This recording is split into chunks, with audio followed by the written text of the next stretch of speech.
In the next of my videos surveying Nintendo's likely 2026, I want to look at how several major choices Nintendo faced this year could point towards a Mario Kart World DLC that is potentially centered around a Galaxy theme, Mario Kart World plus Mario Kart Galaxy, or some variant of this concept. There are a few reasons I think this is low-key a quite good shout in terms of the company's overall strategy, so let's start by examining what these are.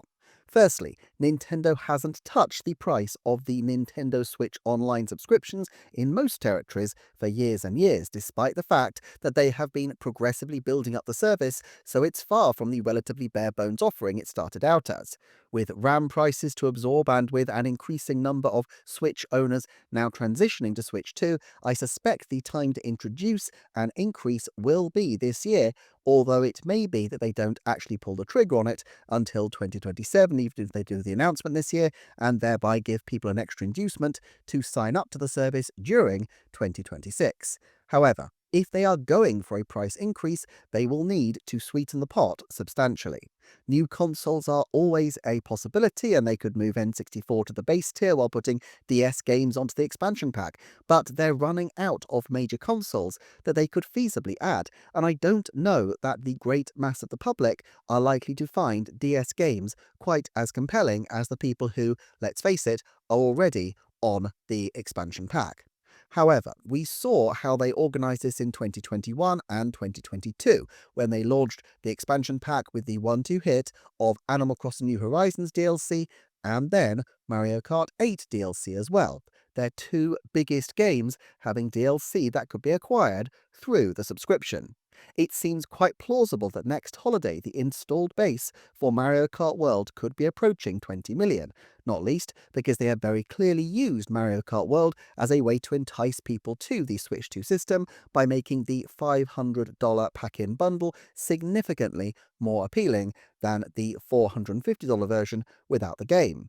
Having gone to such lengths to build a massive installed base for Mario Kart World, what do they plan to do with it? Why, I suspect, use it to sell people on the new Nintendo Switch Online upgrade.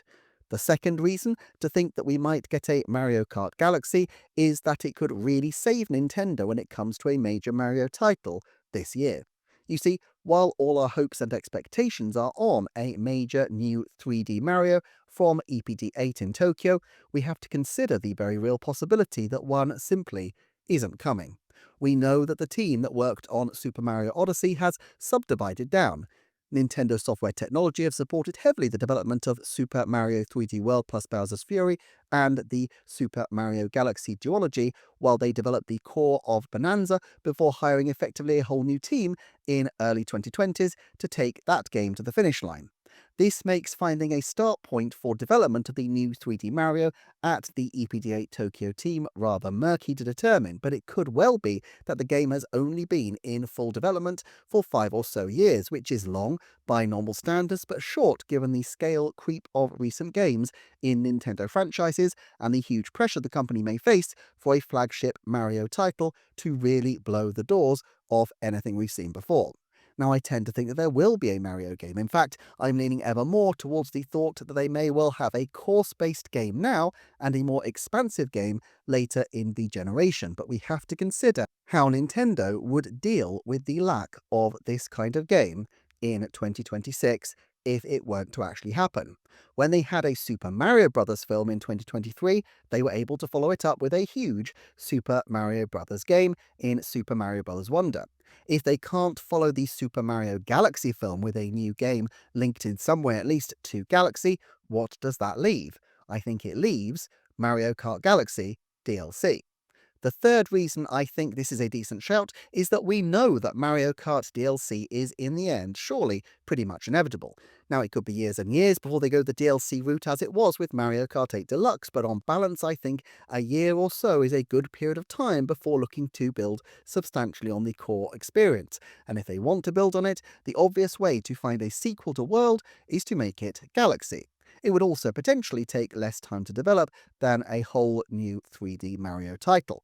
Of course, not all DLC packs need to have titles. The Booster Course Pass was hardly a title in its own right, but the majority of recent Nintendo Switch 2 editions have received distinctive plus titles, and opening up the Galaxy is a clean way to add as many areas as Nintendo would like without messing up the integrity of the open world that they've created. It also opens up the potential for them to start acknowledging non-Mario content, which I still think is largely inevitable in some form, even if it's just the return of Link and Zelda to celebrate that movie in 2027. Of course, it depends what the plan is for this winter. I still think something playing off the Galaxy name is highly likely. If they can do a mainline game that either ties into Galaxy or spins it off, then I think this will be a huge feather in the company's cap and they may not need to rely on Mario Kart. However, if they had something different in mind for Holiday 2026, or if they didn't have much of substance at all, then a Mario Kart Galaxy launch would certainly draw attention. It wouldn't even necessarily need to launch that winter, as they could follow the pattern of the Booster Course Pass and release it over a couple of years. It would also drive people not just towards the Nintendo Switch 2, but towards the Nintendo Switch Online service and probably the expansion pass as well.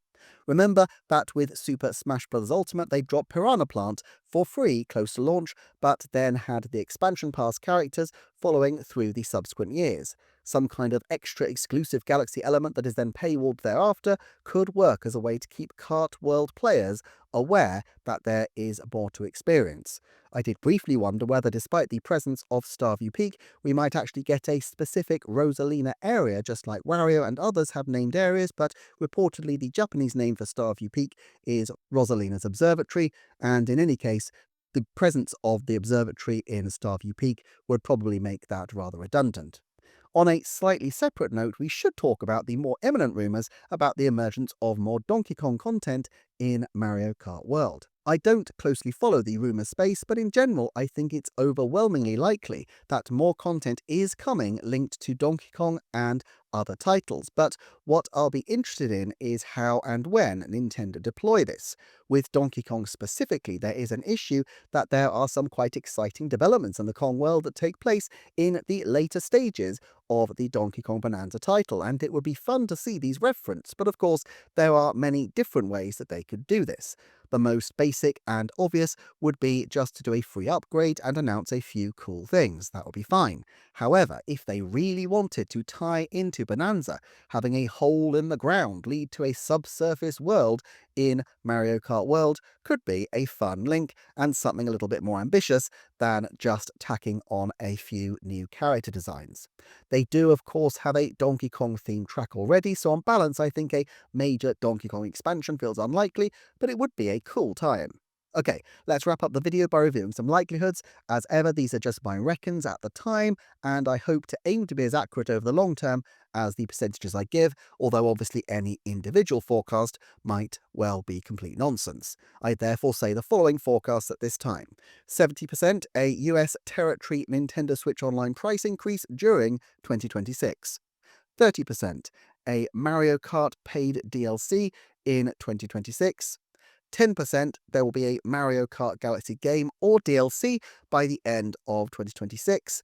50% there will be a game or DLC which uses the name Galaxy in a Mario content by the end of March 2027. That's it for now. Thanks as ever for people who continue watching and supporting on Patreon, and for commenting, liking, subscribing, and all that good stuff. Do check out the playlist on screen for some other highlights of 2025, because I think there were some pretty awesome videos which are worth checking out. I appreciate you watching, and I hope to see you again next time for another Nintendo Forecast.